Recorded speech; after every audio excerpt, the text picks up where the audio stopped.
Good evening, everyone. Dr. Demetria Lambert here for the I Am Institute. And happy Valentine's Day. So it's not Valentine's Day yet. It's the eve of Valentine's Day.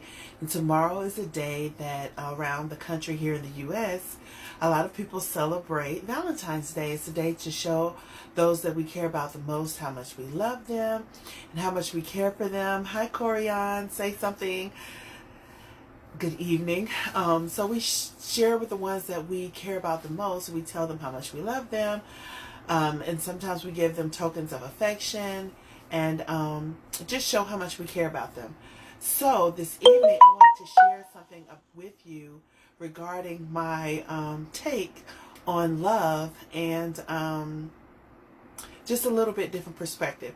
So tonight I am going to use a Bible scripture to kind of lead into the discussion. So it's one that a lot of, if you're a Christian or you read the Bible, or if you're not a Christian, you still may know this scripture.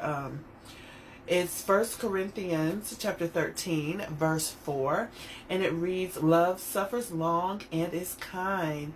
Love, in some verses say love is long suffering, and some say love is patient and is kind. Love suffers long and is kind. Love does not envy. Love does not parade itself. It is not puffed up. It does not behave rudely, does not seek its own. It is not provoked, thinks no evil, does not rejoice in iniquity, but rejoices in the truth. It bears all things, believes all things, hopes all things, and endures all things. So the thing I really wanted to focus on is really what love is and what it does, because a lot of times people think about something like Valentine's Day and we think about whether or not we have a Valentine, whether we're married or not married, whether we have a boo or we don't, or if we're not coupled up with someone, it's like, oh, I don't have a Valentine. But really, love is not about what you are receiving. Love is about giving. Love is about giving. And so when it talks about love is patient, love suffers long, a lot of times when you love someone, people say love hurts, but what actually hurts is sometimes when you give of yourself, you may not receive that same affection in return. And so you may feel like an unrequited love, or you may feel neglected, or you may feel you're giving out more than you're receiving. And so if you're going to truly, truly love someone, it means that you love them even though you might not always get the same thing in return. It means that, you may give of yourself sacrificially. You have to give of yourself sacrificially, which means that, hey, I might do some things for this person and I might not get those things in return. That's what it means to truly love someone. And it says that love is kind. So a lot of times, even though you don't get the same thing in return, you can tell them the truth, but you can speak the truth in love, which is kindness, okay? It doesn't envy. It means you're not going to be envious of that person. When you're in a relationship with someone, whether it be a friendship or whether it even be a work relationship or a marriage, it's not a competition. Sometimes we get into relationships with people and it's like, you're doing great, but oh, look what I can do. Marriage, engagements, if you're just coupled up with someone, or even friendships, it's not a competition. You be your best you, and you support them in being their best selves. And that's how the relationship should work. It's not a competition to see who can outdo the other person. You want to use that person as an encouragement to yourself in order to grow, but it's not a competition. And then it also says that love does not parade itself. It means it's not boastful and it's not proud. It's not, oh, look at me. Look what I can do. And you should love me or admire me because of my accomplishments or what I think of myself.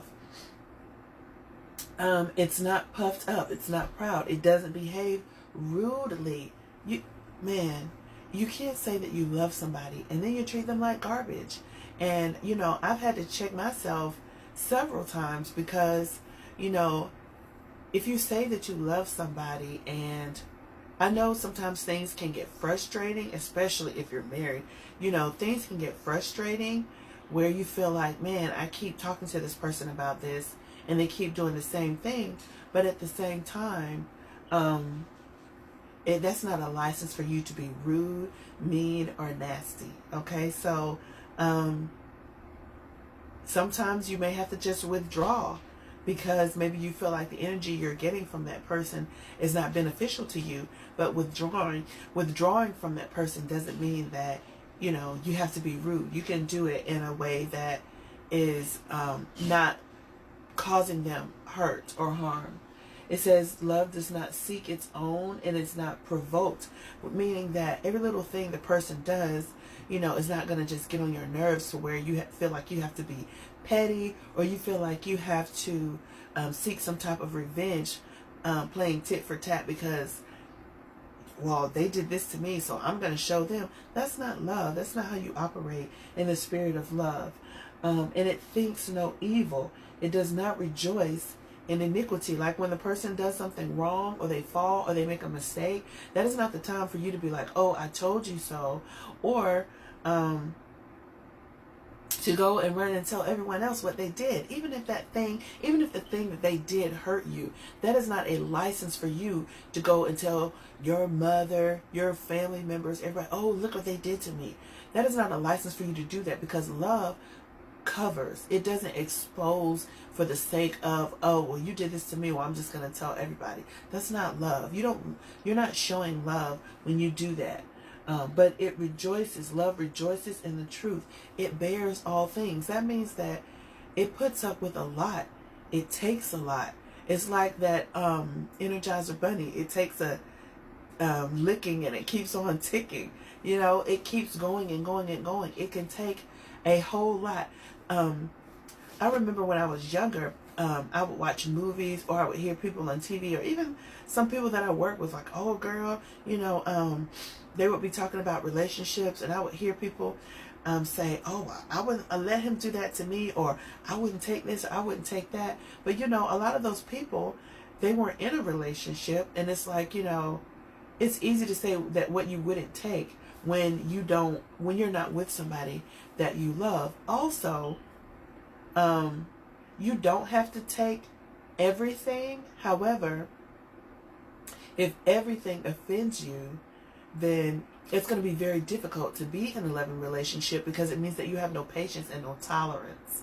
So if you don't have any patience or tolerance, how can you build anything that is long lasting if you can never withstand the storm? If you can never withstand the storm, then you will never become a sailor that can sail on rough seas. Smooth seas have never made great sailors. Smooth seas have never made good sailors. It's when you weather the storm that you become a tougher person. So if every time somebody does something to you and you say something like, oh, I'm not going to take that, you're not going to do that to me, you know what? You don't have to take it. But you also don't have to be with anyone. You can be alone for the rest of your life.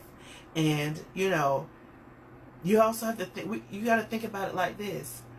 You know, if you're in a relationship with God, how many times have you offended the person that created you? How many times have you offended God? How many times have you offended God? How many times have you done something that he may have felt, or how many times have you done something that God may have felt that, man, why did they do that to me? They say they love me, but look what I did. So if you don't want to take what people are doing to you, how much more, why can't you be as patient with them as God is with you? Okay? So, and you think about your children. When your children do something, you don't just throw them out with the bath water. You give them chance after chance after chance after chance. Now, if the person is good and grown and they're old, and you have given them chance after chance, and they still are doing the same old thing, and they don't treat you any better, I mean, yeah, at some point you can withdraw and say, hey, I don't feel valued. I don't feel like you care about me, or you're not showing that you care about me. So, you know, we can be friends, but I can't invest my heart in this anymore because you don't value me.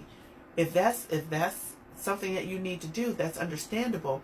But, you know, if you're in a marriage especially, or a deep relationship, or even a good friendship, you can't at every single offense just throw the person out because, you know, you are so easily offended.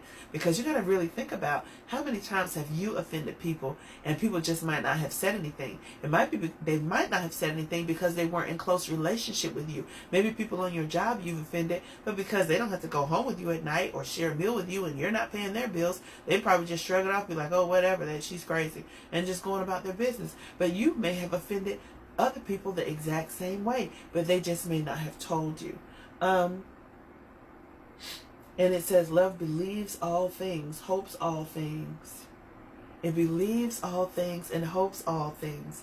That reminds me of just the motto, the slogan for our company, manifest your dreams, because I love what I do. And I love myself. I love the God in me. I love the Spirit in me that creates life, that speaks things into being. And it believes all things. It hopes all things, because I know that what I hope in, what I have faith in, what I believe in, what I speak into existence, I know it to be true. And I know that whatever those things are, that they will happen for me. I know that. I know that. And because of that, I can have a love for what I do. The same thing in your relationship. If you believe all things and you hope all things, that means you are constantly in a spirit of gratitude, hope, and expectation, a spirit of faith that this relationship is going to be something beautiful because I believe in it. And because I believe in it, because I have faith in it, because I speak good over it, I am manifesting the success of this relationship, this friendship, this marriage, this engagement, this work relationship. Whatever it might be, my relationship with my children, you are manifesting the success of that relationship because of that love is believing and hoping in it. And lastly, love endures all things. Again, this is not to say that because someone says they love you, that you have to put up with all types of abuse. However, love is... it's a very strange thing, in that it can cause you pain from the experiences that you have when you share love with someone. Because when you love someone, you put yourself into a vulnerable position, which opens you up to be hurt more easily. However, when you do that, you also put yourself in a position to experience immeasurable joy and pleasure because of the life and beautiful things that can manifest from that loving relationship. So yes, love does endure all things, but how can anything wonderful ever grow out of ease and comfort? Even when you plant a seed, you have to first take the seed and bury it underneath the dirt, and it has to get stepped on and walked on, and the dirt has to be packed on top of it, and that seed germinates, and it has to grow and make its way back up out of the soil into the sunlight, where it can grow and flourish before it can even begin to become what it was ever meant to be. It has to be covered in dirt first and walked on before it can ever become what it was meant to be. It endures all things.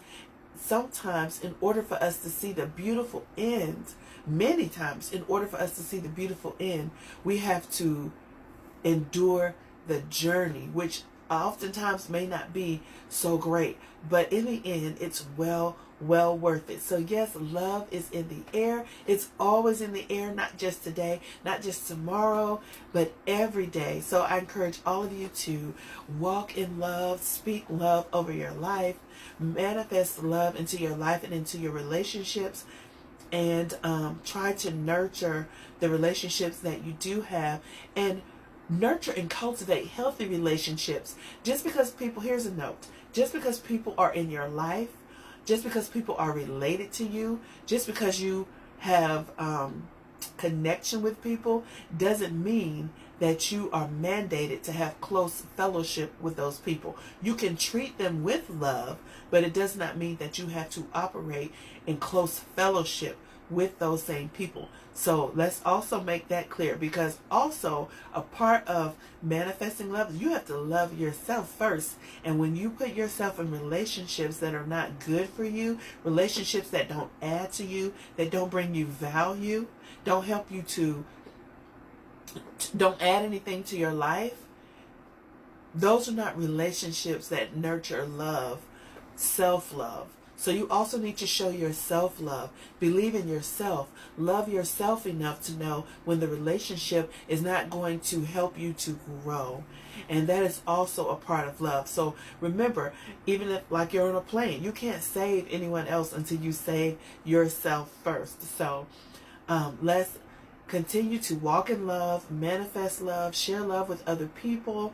And love manifests in lots of different ways: supporting people's businesses, encouraging them, sharing a meal, being a shoulder for them to cry on, just calling and checking up on them to make sure they're okay, just being a friend. You would never even know how many married people are lonely people. How many married people are married and lonely, and they just may need a friend. So if you have a girlfriend or a guy friend